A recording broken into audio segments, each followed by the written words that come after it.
chain with the big gold braided well, chain. here we go. And that was We've got the chicks are out of the box. They're some of them are drinking. I had seen videos where people had taken each one of them out. I have to be really careful, right, not to step on any of these. They had taken each one of them out and given them water and then moved on, but they all seem to be kind of making their way. They're just really excited. This is probably more space than I need. I probably could have done half this, but they're going to get kind of big in the next 2 weeks, so I wanted to give them as much room as possible.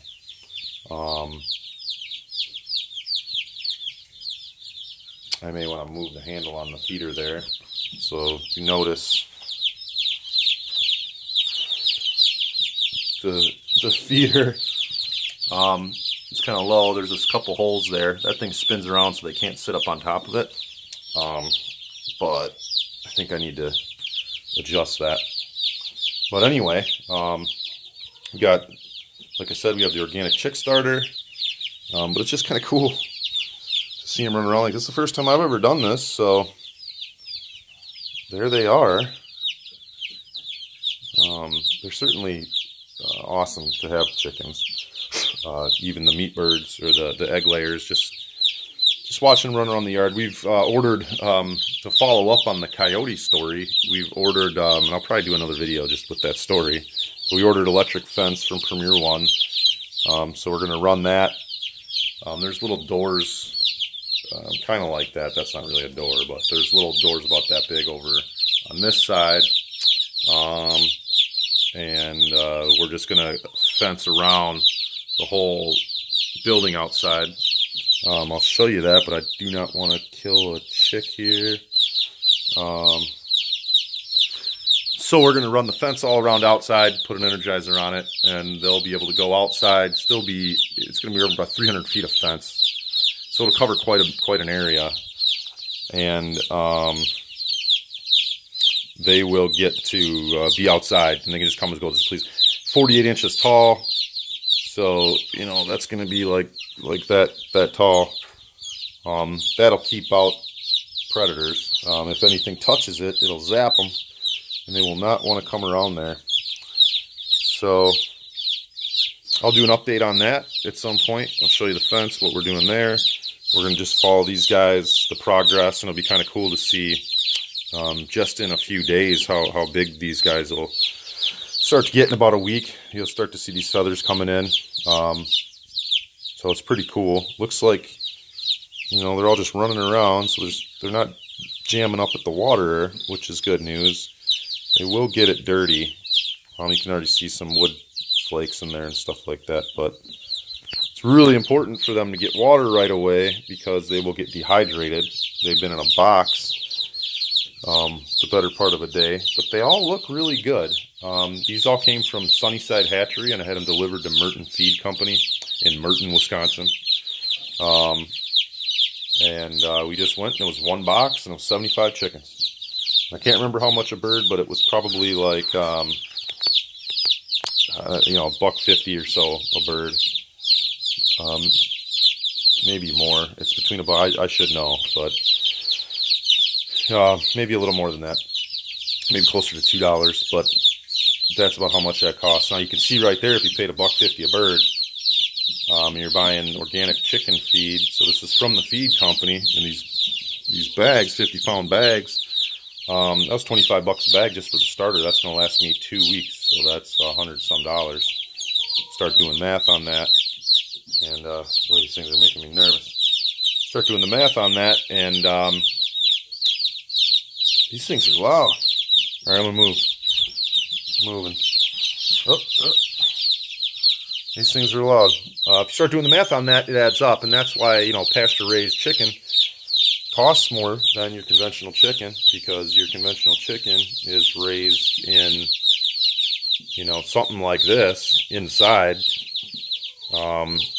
forever, you know, without having any access to the fresh air, sunlight, bugs, grass.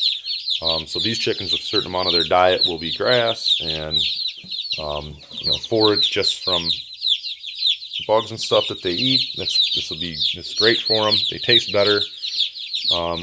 People have said they're a little leaner. That may be true. We're going to see. These are Cornish chickens, and so they're a little fattier bird, and they do put on weight quick. 8 weeks, you get some of the other birds. If I was doing those Marans, which are an heirloom breed, it would take 12 to 14 weeks, I think, for them to get as big as these Cornish. They are a crossbred bird designed to convert food into energy and mass quickly. So that's why we got those. This is doing it the Joel Salatin method. This is what he does. This is pretty much what you're going to get if you bought conventional chicken. They tend to forage a little less than a red ranger or the red type of birds. They're a crossbred bird. They call them red whatever. They're just production red ranger. There's all different variations, but same idea. They eat a little bit more of the bugs grass, but I think they're a little leaner. They take longer to grow. And you're spending more money feeding them when you're doing this. We plan to keep about half of these. Who knows? I don't know if I told you. We found out that the butcher date for the pigs, when I called, they said, yeah, we can get them in by November. And I've already got a 250, 270 pound pig. So I got Detchins in Watertown is going to butcher them. So that's going to be September 1st, so I had to pick up another 100 pounds of pig feed. So we'll see. It was, to be honest, it's 500 pounds of non-GMO feed because we didn't have or GMO feed. We didn't have the non-GMO feed, and I kind of ran out of time. I had another week or so of food. I just messed up. We just got busy, so we had to feed them for another couple weeks till we can get them to the butcher. And hopefully we can get them in the freezer and off to some of our lovely customers, friends, family, etc. I'm a little worried about this gap behind this board here that these chickens are going to go back there. And they're going to get stuck. So I'm going to have to keep an eye on that. I'll be out here 3-4 times a day here checking on them. So we'll see. I'm worried about things I'm worried about. Obviously, they seem to be finding the water, they're finding the food, disease and like a mass death here would be a horrible thing. I've seen people lose half their stuff, or they come out and they're losing 2-3 chickens a day. So this is a critical period. I'm a little nervous about the pigs having been in here, but I think any pathogens that would have been around by now would be gone. Like I said, I spread lime all over everything a long time ago. Everything's dried out. I cleaned it. So we'll find out. This is the part that kind of sucks. My problem now is I have to slide this board over because I was a genius, and I don't know, and there's chickens like all over the place, and I can't really get out of here. So maybe I can scare them away. Nope, they don't seem to be scared. Okay.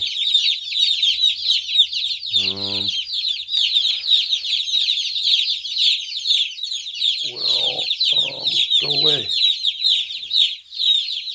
Go on. No, go. And another thing, it's really loud, like piercingly loud in my ears, and I'm stuck. So I'm going to have to, this is kind of torturing me right now, and I can't really get out. I'm going to need my other hand. I'm going to climb out of here maybe or something. All right. Well, thanks for checking in. Please leave comments, ask questions. It's fun for whoever's watching, my mom and my brother. Pass it on. I might just start posting some of these on Facebook too. Thanks a lot. Take care. Bye-bye.